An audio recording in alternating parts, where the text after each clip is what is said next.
আসসালামু আলাইকুম। আমি ছোটোবেলায় কওমি মাদ্রাসায় পড়ছি এবং আপনার ছোটোবেলা থেকে আমার আলেমদের সাথে ভালো একটা সম্পর্ক, তাদের সাথে মিলার চেষ্টা করি এবং তাদের মনের কথা জানার চেষ্টাও করি। এই দৃষ্টিকোণ থেকে আমি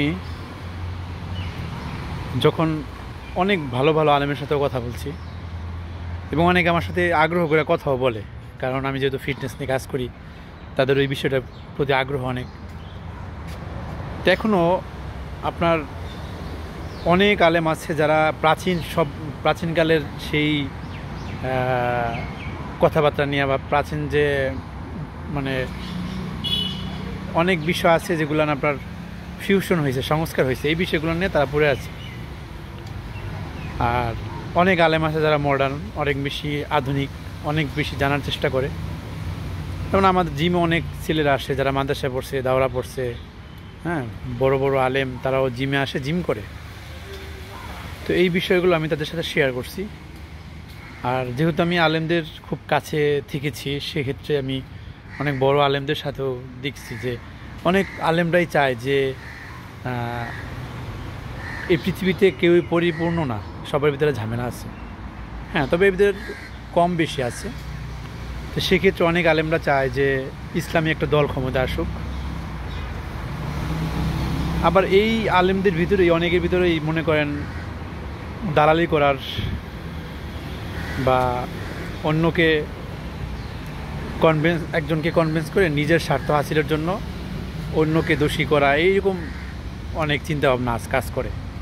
তো এই বিষয়ে আমি একটা জিনিস দেখলাম, আপনারা হয়তো জানেন না, আমি একেবারে তৃণমূল পর্যায়ে কওমি মাদ্রাসাগুলো ঘুরছি, দেখছি অনেক কওমি আলেম মাদ্রাসার ছেলেপেলে খুবই কষ্টে জীবনযাপন করে, কষ্টে লেখাপড়া করে।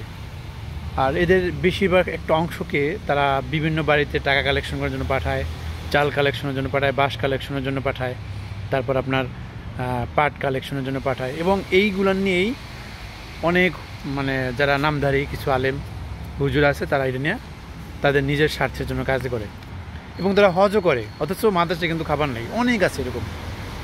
তো এই বিষয়গুলো নিয়ে তারা কিন্তু ফোকাস করে না। আর কওমি মাদ্রাসার আলেমরা কিন্তু আপনার অনেক সহজ সরল, ছাত্ররা অনেক সহজ সরল, তারা ইসলামের ব্যাপারে খুবই একেবারে আপনার কঠোর এবং ধর্মীয় ব্যাপারে খুবই তারা কঠোর এবং এক চুলো ছাড় দিবে না কওমি আলেমরা।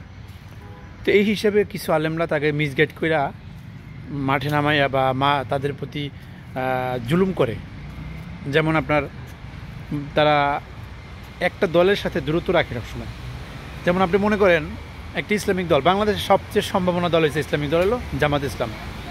হাজার হাজার শত শত মাদ্রাসার কওমি মাদ্রাসার ছেলেপেলে আছে, লক্ষ লক্ষ ছেলেপেলে আছে যারা চায় জামাত ক্ষমতা আসুক, এবং কিছু একটা অংশের ভিতরে আছে যারা জামাতের ক্ষমতা চায় না, ইসলামিক কোনো রাষ্ট্র, তারা চায় খেলাফত। এখন তারা জামাতের কাছ থেকে অনেক কিছু এক্সপেক্ট করে। আচ্ছা, জামাত তো এখন গণতন্ত্রের ভিতরে আছে, হ্যাঁ, তাহলে আপনারা খেলাফত যদি প্রতিষ্ঠা করতে চান, সেক্ষেত্রে কী করতে হবে? আপনারা কওমিরা যারা আছেন, যারা খেলাফত চান, সেক্ষেত্রে আপনারা একটা বিপ্লব ঘটান, বিপ্লব ঘটায় আপনারা ক্ষমতায় গিয়ে তারপর খেলাফত প্রতিষ্ঠিত করেন। ইসলামিক রাষ্ট্র আমিও চাই, আমার চাওয়া, আপনার চাওয়া, সবারই তো চাওয়া। তো সেক্ষেত্রে যাতে একটা দলকে সম্মুখ সারিতে দিয়া কওমি এবং জামাতের ভিতরে একটা দূরত্ব তৈরি করে নির্দিষ্ট কিছু লোক সুবিধা হাসিল করার চেষ্টা করতেছে।